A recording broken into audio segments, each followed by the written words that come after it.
Hi guys, जय हिंद। सबसे पहले I wish you all a very happy army day. आज आर्मी डे पे हम न्यू OLQ की सीरीज़ शुरू करने जा रही हूँ मैं। एंड पुरानी मेरी वीडियोस हैक हो गई थी गाइस, सो अब मैं दोबारा से जो है हर एक OLQ को एक्सप्लेन करूँगी आप लोगों के लिए। आई होप आप लोगों को अच्छा लगेगा। एंड मेरी कोशिश रहेगी कि मैं बिल्कुल सिंपल लैंग्वेज में आप लोगों को जो OLQs हैं उनको एक्सप्लेन करने की कोशिश करूँ। सो गाइज, आज हमारा जो पहला OLQ है वो है फैक्टर 1 से इफेक्टिव इंटेलिजेंस। सो गाइज, जो इफेक्टिव इंटेलिजेंस है this OLQ comes under the category of planning and organisation. Planning and organisation और ये जो 2-3 OLQs हैं ये these are related to mind and ये फैक्टर 1 के अंडर आता है। सो आज मैं आप लोगों को इफेक्टिव इंटेलिजेंस आप कैसे इनकलकेट कर सकते हैं डेली लाइफ से उसके बारे में थोड़ा सा बताऊंगी। So guys, this is the first officer-like quality and the most important officer-like quality, right guys? And जो effective intelligence होता है ये basically आपकी leadership quality होती है, जिससे कि ये check किया जाता है कि this is something taking first step in unfamiliar situation। कि कभी भी life में ऐसी अगर कोई problem आ जाए जिसके बारे में आपने कभी सोचा ना हो, आप उसको कैसे resolve करेंगे, उससे पता चलता है आप में कितनी effective intelligence है। गाइस, यहाँ पे एक बड़ी सिंपल सी चीज़ है।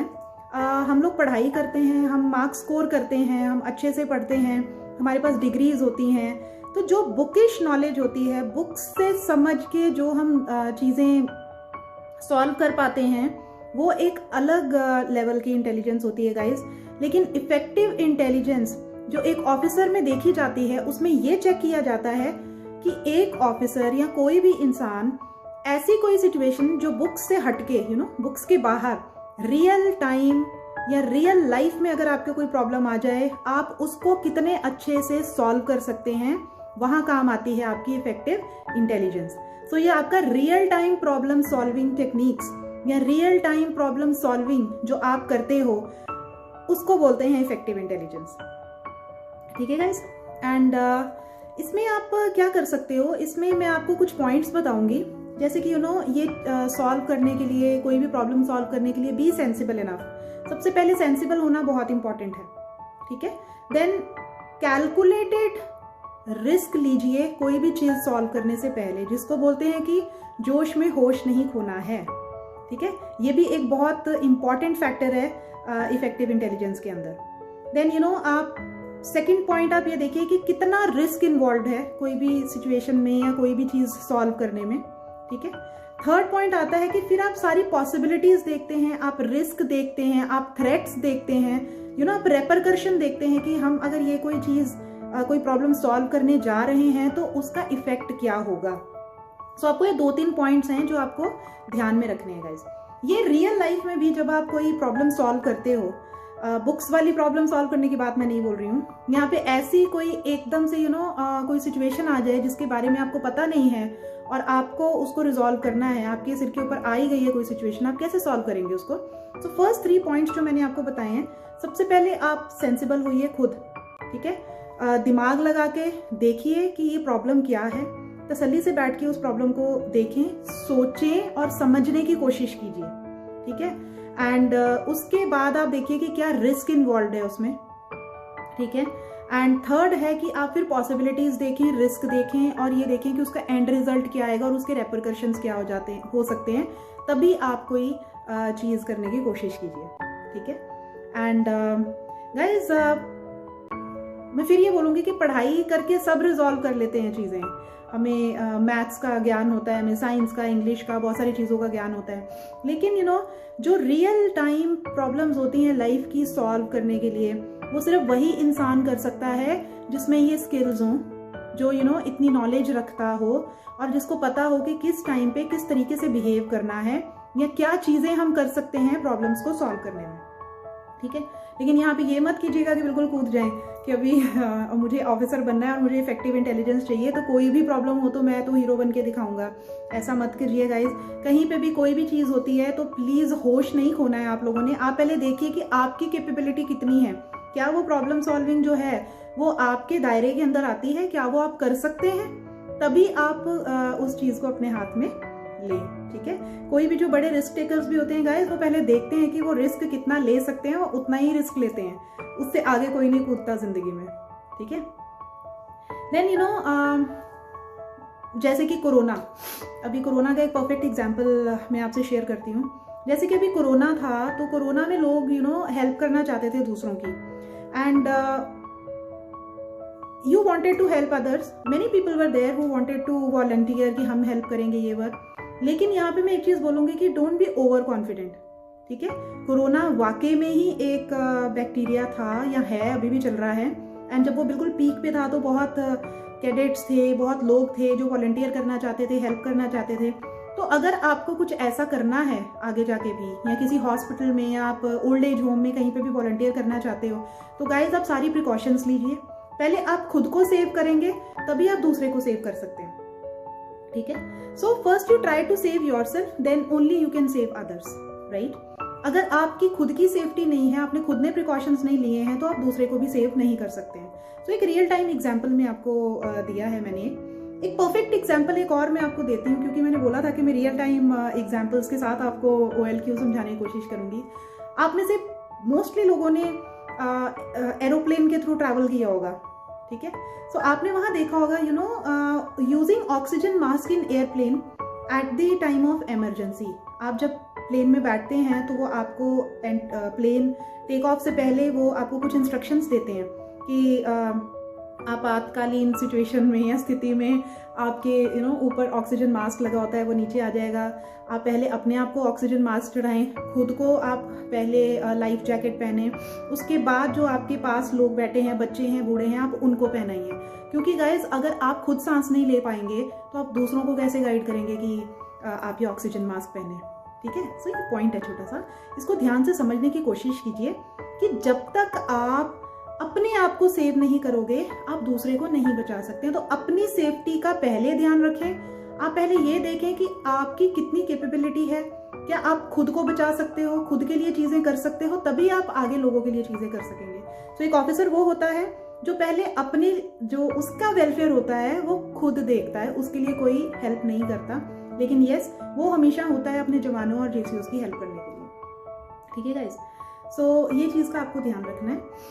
सो यू नो रिपीटर्स के लिए एक चीज बोलूंगी, ओवर कॉन्फिडेंट ना हुए। मैं भी जब पहली बार SSB में रिजेक्ट हुई थी तो मुझे लगा था कि मैं तो क्लियर कर ही लूंगी, ये क्या है, मैं स्कूल कैप्टन रह चुकी हूँ, मैं यू नो NCC में गोल्ड मेडलिस्ट हूँ। लेकिन गाइज ये होता है, ओवर कॉन्फिडेंस हमें कहीं नहीं जाने देता। So be humbled, be grounded and be confident. जितना आपके अंदर बल है कोई चीज करने का, वो आपको खुद को पता है, तो उतना ही करें, ठीक है। And your approach should be very sensible and very smart during this quality of leadership called effective intelligence, okay. And you know बहुत सारी चीजें होती हैं, like because of fear of rejection people don't take initiative. बहुत बार क्या होता है, बहुत सारे कैडेट्स में, कैंडिडेट्स में एक फियर ऑफ रिजेक्शन होता है कि मैंने अगर इनिशिएटिव लिया और ये गलत हो गया और मैं कहीं रिजेक्ट हो गया तो so what, at least try it out. And अपनी चीज़ों को, अपने दिमाग को इतना लॉजिकल बनाओ कि अगर आप कोई पॉइंट कन्वे भी कर रहे हो तो सामने वाला कन्विंस होना चाहिए, ठीक है गाइस। एंड फिर मैं आपको लोगों को बोलूँगी कि कोई भी चीज़ क्लियर करने के लिए जो सबसे इंपॉर्टेंट चीज़ है that is knowledge of things. तो सबसे पहले आपको नॉलेज होनी चाहिए चीज़ों की। आप एक्सपीरियंस करो लाइफ को, चीज़ों को, सो दैट अगर आपको आगे जाके यू नो कहीं पे कोई चीज़ करनी है या कोई एक्टिविटी है या कोई, जैसे ये OLQs ही हैं SSB में, ये आपके लिए ईजी हो जाएंगे। ये आपको इनकलकेट करने की या ज़बरदस्ती अपने अंदर डालने की कोशिश नहीं करनी पड़ेगी, ये ऑटोमेटिकली आपकी पर्सनैलिटी का पार्ट बन जाएंगे, ठीक है। So you know choose from the priorities of life and task from SSB and then take initiative. आप अपनी लाइफ में एक लिस्ट बनाइए कि मेरी लाइफ की प्रायोरिटीज़ क्या हैं। आप उन प्रायोरिटीज़ के हिसाब से सिलेक्ट करना शुरू करें और उसके बाद यू नो एक्शन लेना शुरू कीजिए। Similarly same thing goes for SSB। सो आपको पता होना चाहिए कि आपकी प्रायोरिटी क्या है, किस चीज़ में आपको पुट इन करना है और किस चीज़ में आपको पुट इन नहीं करना है, कहाँ आपको अपनी एनर्जी लगानी है और कहाँ आपको एनर्जी वेस्ट नहीं करनी है। सो गाइज ये थोड़ी बहुत चीज़ें हैं जो मैं आपको बताना चाहती थी। ये जो आपका इनिशिएटिव है इफेक्टिव इंटेलिजेंस, ये आपके कहाँ कहाँ काम आएगा? ये आपका पीपीडीटी में काम आएगा, राइट? ये आपका जीटीओ में काम आएगा। जीटीओ टास्क में ये आपके अंदर ये OLQ देखा जाता है। देन ये आपके TAT में जो थीमेटिक एप्रिसिएशन टेस्ट देते हैं आपको, उसमें भी ये वाला OLQ जो है वो चेक किया जाता है आपके अंदर। सो गाइस, मैं यहाँ पे यही चीज़ बोलूँगी कि कोई भी इनिशिएटिव लेने से पहले आप थोड़ा दूर का सोचें कि वर्स्ट केस सिनेरियो लेके चलो लाइफ में हमेशा, कि मुझे ये मैं इनिशिएटिव ले तो रही हूँ लेकिन इसका वर्स्ट केस सिनेरियो क्या हो सकता है, ठीक है? And if something won't happen, मान लो अगर 1% वो चीज़ नहीं भी होती है, right, still you will gain experience and learning, so you will still gain something from it. आप किसी भी चीज़ में से सक्सेस हो या फेलियर हो, आप खाली हाथ नहीं जाते हैं गाइज, आप हमेशा कुछ ना कुछ सीख के जाते हैं। So take it like this कि अगर आपके इनिशिएटिव लेने के बाद भी कुछ अगर आप रिजेक्ट होते हैं या वो चीज़ नहीं हो पाती है पूरी उस तरीके से जिस तरीके से आपने सोचा हो, लाइफ में कुछ भी परफेक्ट नहीं होता है, ठीक है? सो फिर भी आप खुश रहें, एटलीस्ट ये सोचें कि ठीक है, मुझे आज मैं इस जगह में हूँ तो पहले वाली जगह से बेटर हूँ। क्यों? क्योंकि आज मेरे पास पहले वाले टाइम से ज़्यादा एक्सपीरियंस है, पहले वाले टाइम से ज़्यादा नॉलेज गेन कर ली है मैंने। सो ये चीज़ें भी बहुत इंपॉर्टेंट है guys. Take it as a learning, take failures also like learning only, and आप लोग सक्सेसफुल होंगे, इसमें कोई डाउट नहीं है। सो इफेक्टिव इंटेलिजेंस का मैं दोबारा आप लोगों को एक बार बता देती हूँ कि whenever a problem comes into your life, like real time problems, how you solve the problems define your effective intelligence। हर चीज़ किताबों में नहीं लिखी होती है गाइज, हर चीज़ किताबों के हिसाब से हम नहीं कर सकते हैं। कुछ चीज़ें IQ के हिसाब से करते हैं, जिसको हम इंटेलिजेंस क्वेश्चन बोलते हैं, जो हर एक इंसान में होता है। कोई भी इंसान ऐसा नहीं है जिसमें इंटेलिजेंस नहीं होती है, राइट? सो ये जो इफेक्टिव इंटेलिजेंस वाला फैक्टर है, ये भी हर किसी में है। सिर्फ आप लोगों को अपने अंदर ये फैक्टर ढूंढना है, उसको daily day to day life में इनकलकेट करना है एंड SSB में जाके प्रेजेंट करना है, right guys? So next OLQ के साथ मैं फिर से आऊँगी, एंड ये वीडियो को आप ज़्यादा से ज़्यादा शेयर करो, क्योंकि बहुत सारे एस्पायरेंट्स हैं जिन मेरी वीडियोस खो गई हैं पुरानी, सो उनको ये हेल्प आएगा, right guys? So take care and जय हिंद।